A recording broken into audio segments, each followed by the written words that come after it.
అట్లాగే వాళ్ళ విషాదమైన ఏడుపులు చూసి రాష్ట్రంలో వాళ్ళకి అధికారం ఇవ్వడం జరిగింది. ఎక్కువ కాలం పట్టలే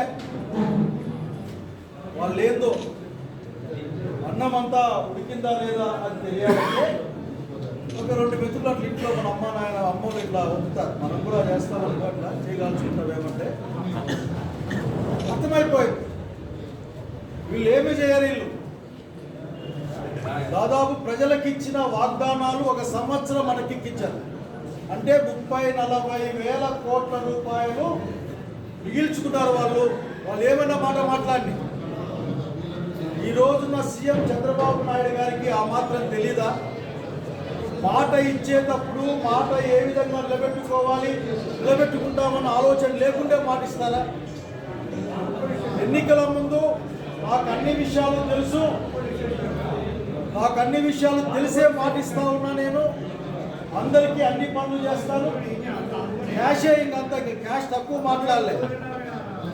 15, 18, 20 అంతెందుకు మొత్తం అంతా మీ దగ్గరే అని మాట్లాడాయి. నాకు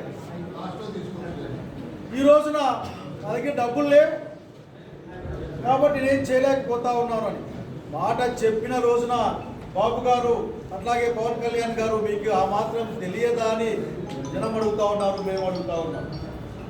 అట్లాగే ఈ రోజున మనం ఒక విషయం గమనిస్తే బాబు గారు మాట్లాడుతూ ఐటీ డిపార్ట్మెంట్ అనేది కంప్యూటర్లంతా నేనే నావాలని అంతా అని చెప్తా ఉంటారు. ఒక మాట స్పష్టంగా చెప్పాలనుకుంటా ఉన్నా, కంప్యూటర్లు పైసలు ఇవ్వవు బాబు గారు. ప్రతి ఒక్కరు కూడా కంప్యూటర్ చదువుకునే విధంగా రాజశేఖర రెడ్డి గారి నాయకత్వాన్ని ఆ రోజున ఈ రాష్ట్రంలో అందరికి కూడా ఫీజులు కట్టాం కాబట్టే పిల్లలు చదువుకున్నారు, పల్లెలు వదిలిపెట్టారు, అమెరికా దాకా పోయి డబ్బులు సంపాదిస్తున్నారు. కానీ మీరు చెప్పిన కంప్యూటర్లు మాత్రం పైసా కూడా ఇవ్వని సంగతి మీరు గుర్తుపెట్టుకోవాలి. ప్రయత్నం చేస్తారు, అది చేసినా ఇది చేసినా ఏది చేసే సమస్య లేదు. అదే పాట ఉంటుంది, అదంటాడు ఇదంటాడు, కానీ ఏదంటాడు అని చెప్పాడు. అసలు అనంతపురం జిల్లాలో రాజశేఖర రెడ్డి గారి నాయకత్వం ఎంత ధైర్యంగా బతికేవాళ్ళం. ఆ రోజు ఏం చెప్పేవాళ్ళం మేమందరం, చెనిక్కాయలు కాయకపోతే చెట్టుకు చెనిక్కాయలు కాయకపోతే డబ్బులు కాపిస్తామని చెప్పేవాళ్ళం. డబ్బులు కాపించేవాళ్ళం, అకౌంట్లో డబ్బులు మరి.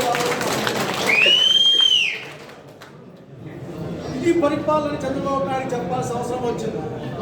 ఈ రోజున దాదాపు 3,700 కోట్ల రూపాయలు పిల్లల చదువుకు కట్టాల్సిన ఫీజులు కట్టలే.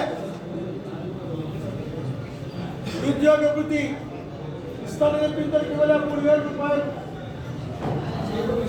అట్లాగే ప్రైవేట్ మెడికల్ కాలేజీలు ఉన్నాయనుకోండి, ఒక మాట స్పష్టం, 1,00,000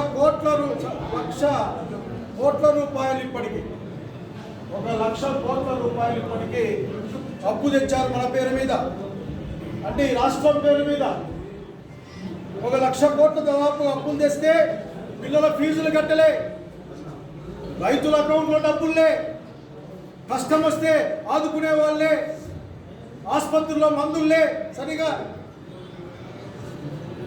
1,00,000 కోట్లు ఏం చేస్తున్నారు? అందుకే మొన్న నాకు వీడియోలు చెప్పాను, మేము చేసిన అప్పులకు లెక్క ఉంది, మనకు తిక్కలేదు, మీరు చేసిన అప్పులకి లెక్క తిక్క మాకు చెప్పండి అడుగుతా ఉన్నాం ఈరోజు.